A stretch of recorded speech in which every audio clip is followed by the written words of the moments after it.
Holding it perfectly. Hold it there. Okay. Interview 2. Take 1. Mark.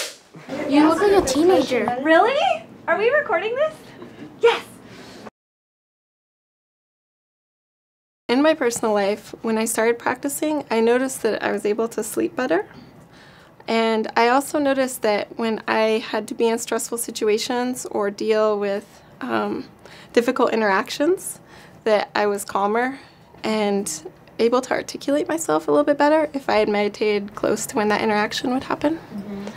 And then in school, I think that initially I really noticed a increase in my patience in dealing with students, but it also was because I felt like they were more receptive and understanding with each other and with the faculty as well. Do you think that if the bullies in schools learned to meditate, they would want to bully as much? No. Right?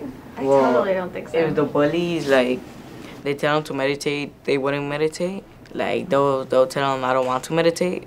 But then afterwards, you're going to see everybody, like, calm. Like, his bully friends are not going to be the same. Probably it's just that person that doesn't want to meditate. And he's going to be like, oh, I should meditate too because they're calm, so I should calm down too. And if you're meditating and someone's bullying you, then it's interesting because you won't care as much. And then the bully will probably be like, well, that's no fun. Because what they really want to do is get a reaction out of you, right? Right. So when you meditate and you're calm and you're not as stressed out, things aren't sticking to you as much, you're kind of like, whatever. I don't have time for that right now. D6. Take 1, B, Mark. Take 1. Rolling. Are you getting nervous? I am. A, Mark. Okay, it's really exciting though.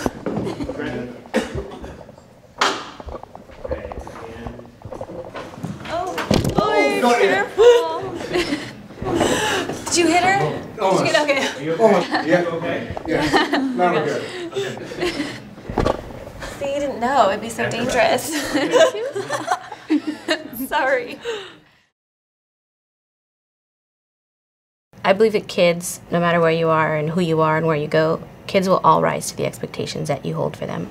And so I have high expectations of students, and they know that, and they've risen to them, and they exceed my expectations, you know, so I think they were always those kids. I just think someone had to hold high expectations for them. It needs to be completely transformed, not reformed, because then it's just the cycle. I mean, schools were set up to do exactly what they're doing, which is to sort and to create a hierarchy amongst the people and to perpetuate a commodity labor force.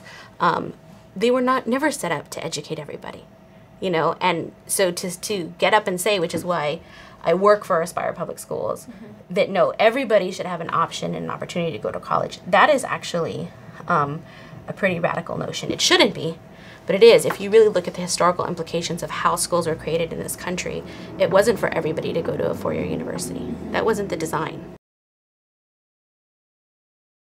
How does it release stress, you might ask? Yes, how does it release stress, Lynn? So the way it works is the technique allows the mind to settle down. Because the mind and body are intimately connected, when the mind settles down, the body settles down right along with it and actually gains a level of rest that's twice as deep as deep sleep in a really short amount of time. Rest is how the body releases stress. Rest is the magic. So when the body gets that deep, profound rest, it has the ability to release, unwind those deep stresses.